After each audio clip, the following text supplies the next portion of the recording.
Chapter 13. My dearest Alma, I sit here trying to think of where to begin, of how to explain in a few simple words all that's happened in my life since we last spoke. And already I fail. I hope this letter finds you well and whole, and that you will forgive the tangents of my pen. This isn't easy for me. Even as I write, I can feel the simplest concepts slipping away, lost to feelings of despair and confusion. But I have to tell you what's in my heart before I can rest. Please be patient and accept that what I tell you is the truth. The entire story would take hours for me to tell you, and time is short, so accept these things as fact. Last month there was an accident in the lab, and the virus we were studying escaped. All my colleagues who were infected are dead or dying, and the nature of the disease is such that those still living have lost their senses. This virus robs its victims of their humanity, forcing them in their sickness to seek out and destroy life. Even as I write these words, I can hear them pressing against my locked door like mindless, hungry animals, crying out like lost souls. There aren't words true enough or deep enough to describe the sorrow and shame that I feel, knowing I had a hand in their creation. I believe they feel nothing now, neither fear or pain. But that they can't experience the horror of what they've become doesn't free me of my terrible burden. I am, in part, responsible for this nightmare that surrounds me, in spite of the guilt that has burned into my very being, that will haunt my every breath. I might have tried to survive, if only to see you one more time. But my best efforts have only delayed the inevitable. I am infected, and there is no cure for what will follow, except to end my life before I lose the only thing that separates me from them. My love for you. Please understand, Alma. Please know that I am sorry. Forever yours, Martin Crackhorn. Jill sighed, laying the crumpled paper gently on the desk. The creatures were victims of their own research.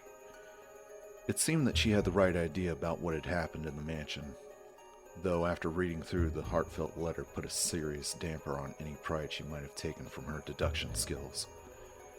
After placing the Suncrest, she decided that the upstairs office merited a closer look, and with a bit of digging, she found the final scrawled testament of Crackhorn tucked in a drawer. Crackhorn. Martin Crackhorn. That was one of the names on Trent's list. Jill frowned as she walked slowly back to the office door. For some reason, Trent wanted the Stars to figure out what had happened in the mansion before anyone else did. But with as much as he obviously knew about it, why not just tell them outright? And what did he stand to gain by telling them anything at all? She stepped through the office's small foyer and back into the hall, still frowning. Barry had been acting strange before, and she needed to find out why. Maybe she could get a straight answer out of him if she just asked him outright. Or maybe not.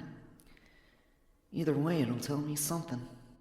Jill stopped by the back stairs and took a deep breath, and suddenly realized that something was different. She looked around uncertainly, trying to figure out what it was her senses were trying to tell her. It's warmer. Just a little, but it's definitely warmer. And the air isn't quite as stale. Like someone had opened a window, or maybe a door. Jill turned and jogged down the stairs, suddenly anxious to check the puzzle lock. Upon reaching the bottom of the steps, she saw that the door leading to the back hall was standing open. She could hear crickets singing faintly, feel the fresh night air wafting towards her through the frigid mustiness of the house. She hurried to the darker corridor and hooked a right, trying not to get her hopes up. Another sharp right, and she could see that the door leading to the covered walkway was standing open. Maybe that's all it is. It doesn't mean the puzzle's solved. Jill broke into a run, feeling the clean warmth of summer air against her skin as she rounded the corner in the stone path, and let out a short, triumphant laugh as she saw the 4 placed crests next to the open door. A warm breeze was flowing through the room that the puzzle had unlocked, a small storage shed for gardening tools.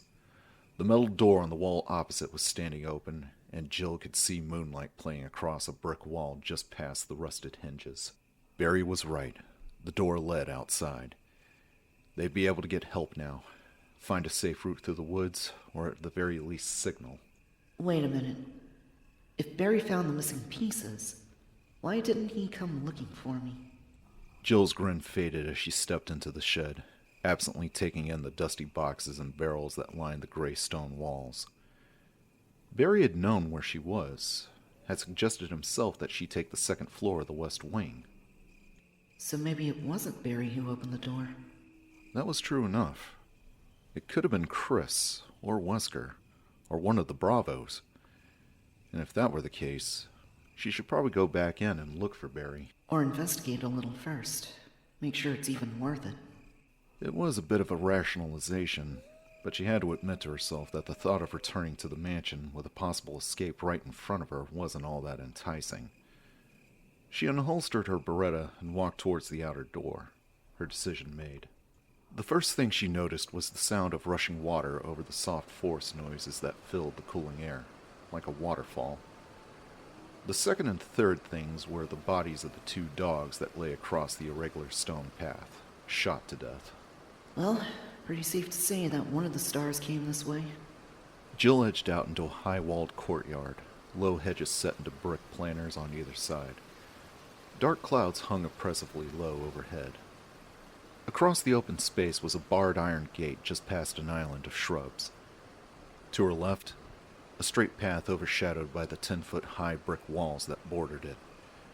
The gentle waterfall sound seemed to come from that direction, though the path ended abruptly in a metal gate a few feet high. Stairs going down, maybe?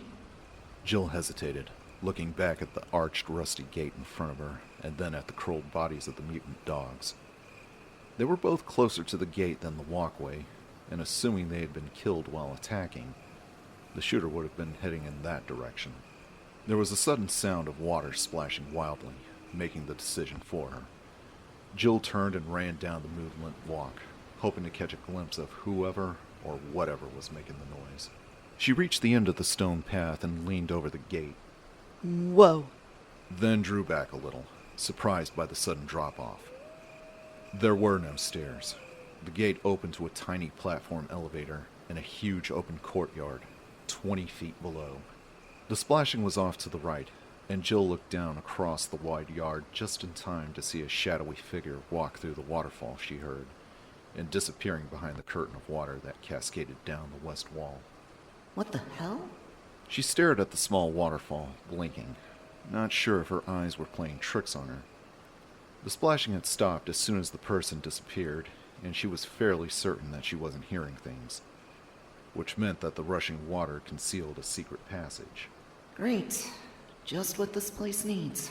God knows I didn't get enough of that shit back inside. The controls for the one-man lift were on a metal bar next to the rusting gate. The platform itself was down in the courtyard. Jill toggled the power switch, but nothing happened.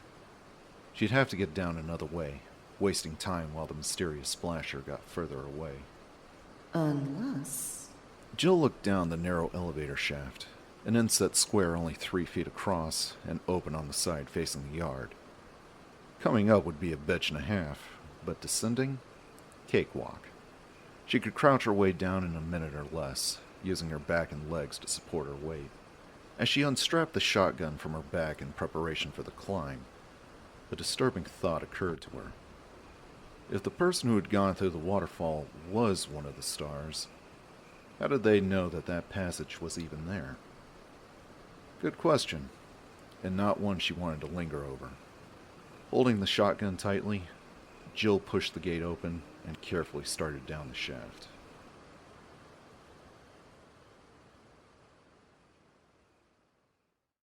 They'd given Barry a full 15 minutes before heading through the winding halls of the West Wing and finding the open back door. They stood there now, looking at the slab of copper and its 4 engraved crests. Chris stared at the crescent moon that Barry had taken, feeling confused and more than a little worried. Barry Burton was one of the most honest and straightforward guys he had ever known. If he said he was going to go look for Jill and then come back for them, then that's what he meant to do. Except he didn't come back. And if he ran into trouble, how did the piece I gave him end up here? Chris didn't like any of the explanations his mind was giving him to work with. Someone could have taken it from him. He could have placed it there himself and then been injured somehow. The possibilities seemed endless, and none of them were good.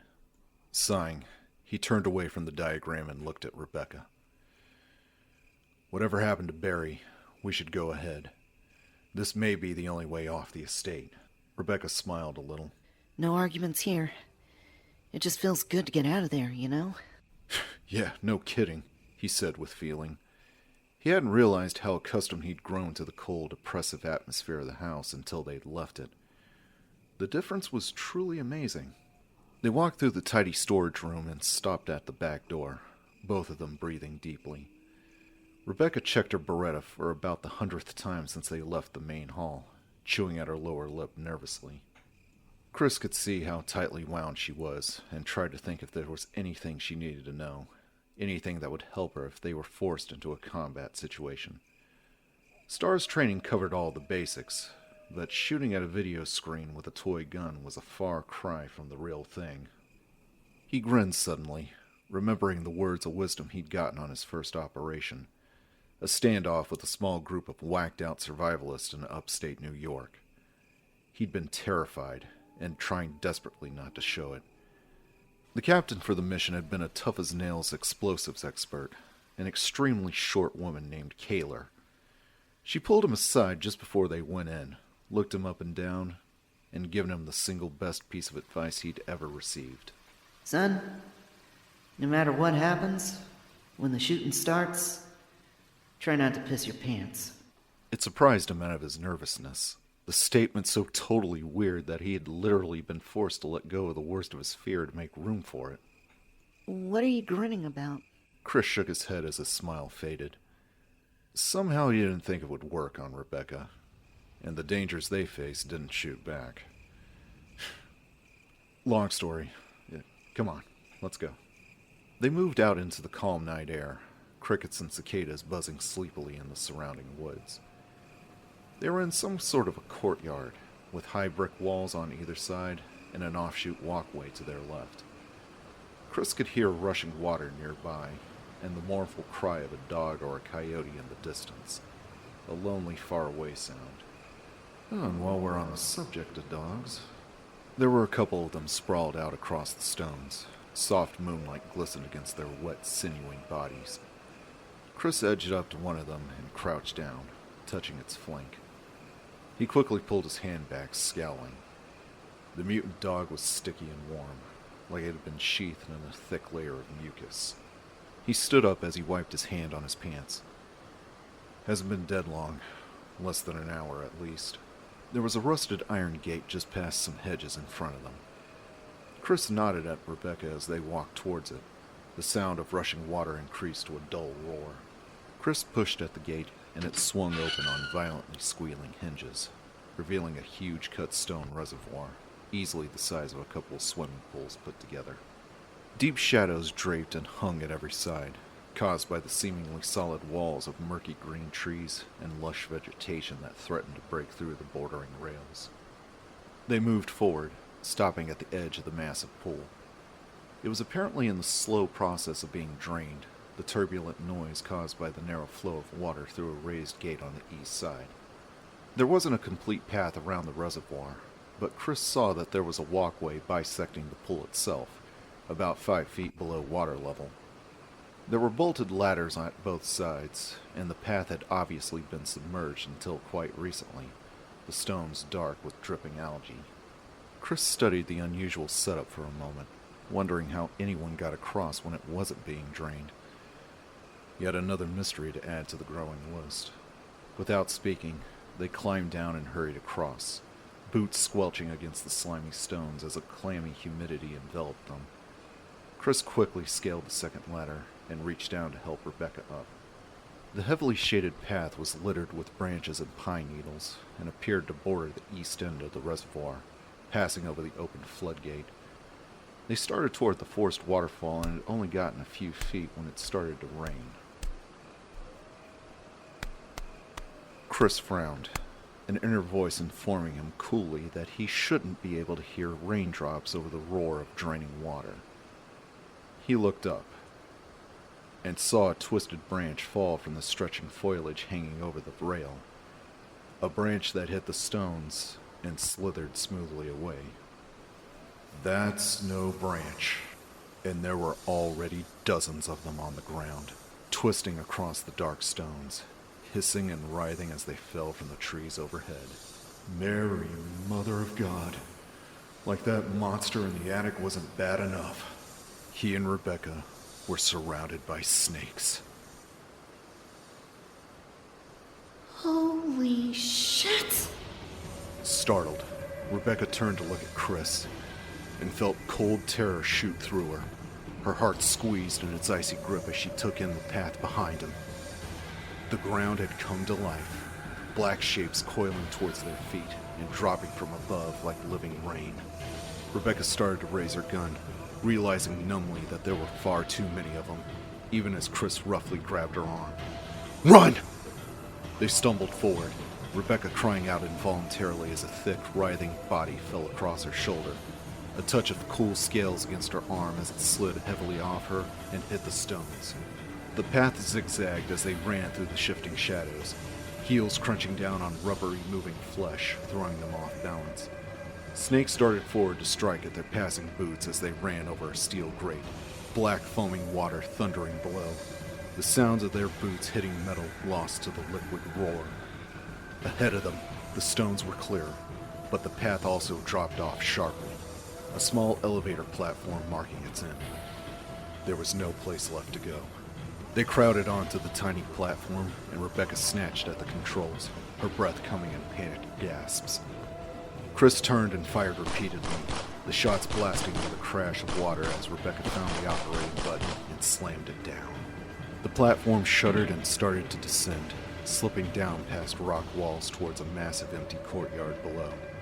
Rebecca turned, raising the bread to help Chris, and felt her jaw drop, her throat locking at the gruesome scene.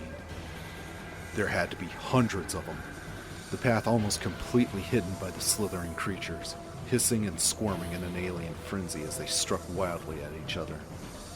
By the time she managed to unfreeze, the loathsome sight had risen past eye level and was gone.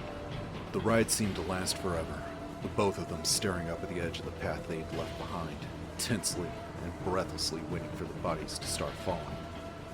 When the lift was within a few feet of the bottom, they both jumped off and stumbled quickly away from the wall. They both leaned against the cool rock, gasping. Rebecca took in the courtyard they escaped into between shuddering breaths, letting the sound of the splashing waterfall soothe her nerves. It was a huge open space made out of brick and stone, the colors washed out and hazy in the frail light. The water from the reservoir above tumbled down into two stone pools nearby, and there was a single gate across from them. And no snakes. She took a final deep breath and blew it out, and then turned to Chris. Were you bit? He shook his head. No. You? No. Though if it's all the same to you, I'd rather not go back that way. I'm more of a cat person, really. Chris stared at her for a moment, and then grinned, pushing away from the wall. Funny. I would have figured you more for lab rats. The radio! Rebecca grabbed at the unit hooked to her belt, the snakes suddenly forgotten. It was the sound she had been hoping to hear ever since they found Richard.